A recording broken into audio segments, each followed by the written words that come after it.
They leave. They always leave.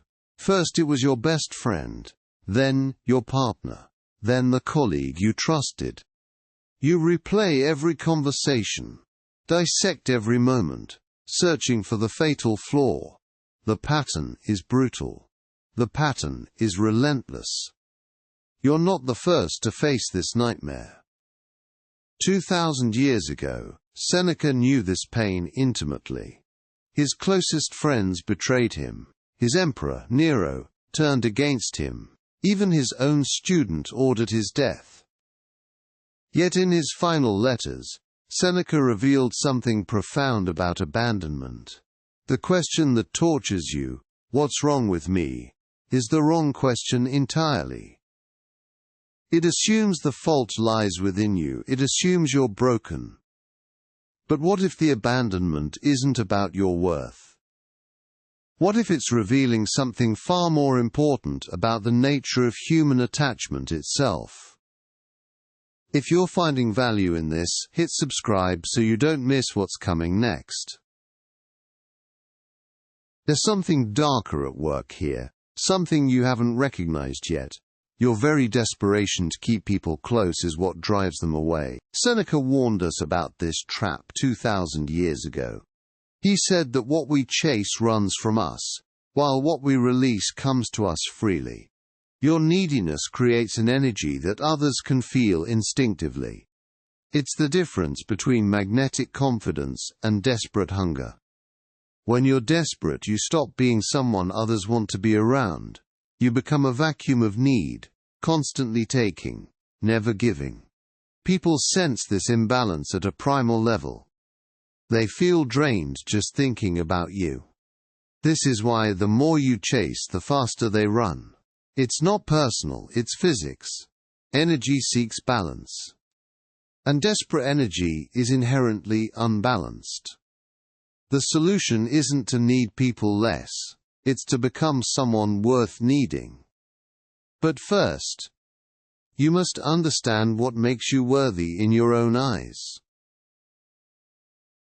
Building on what we've covered about desperation, there's something even more fundamental at play. Seneca discovered that every relationship in your life is a direct reflection of one thing: your relationship with yourself.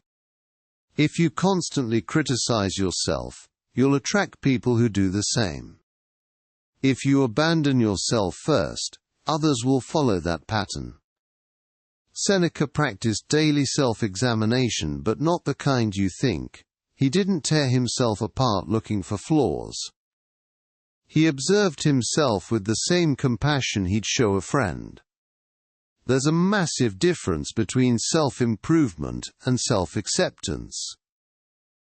Self-improvement assumes you're broken and need fixing. Self-acceptance recognizes you're complete while still growing. When you stop abandoning yourself, something remarkable happens.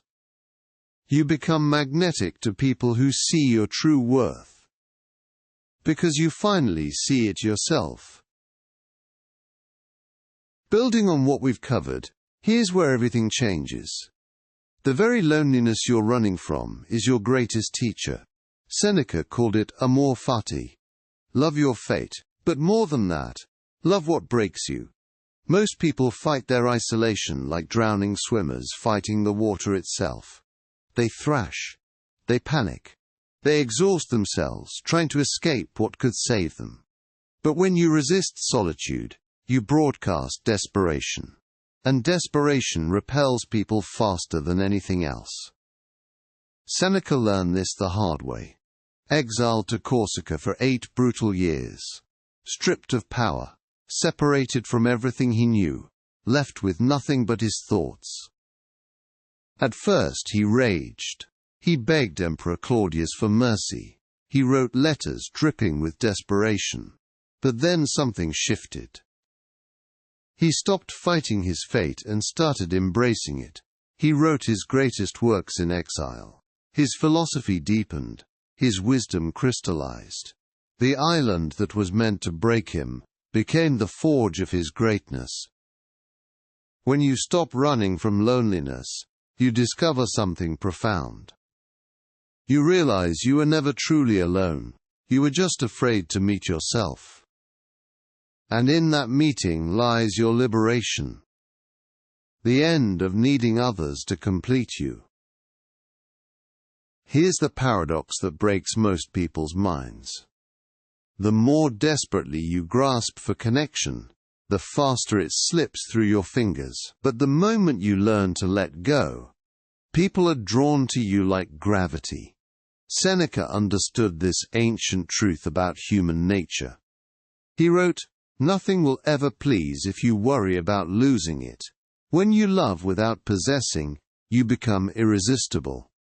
Think about the most attractive people you know. They don't chase, they don't beg, they don't need your validation to feel complete.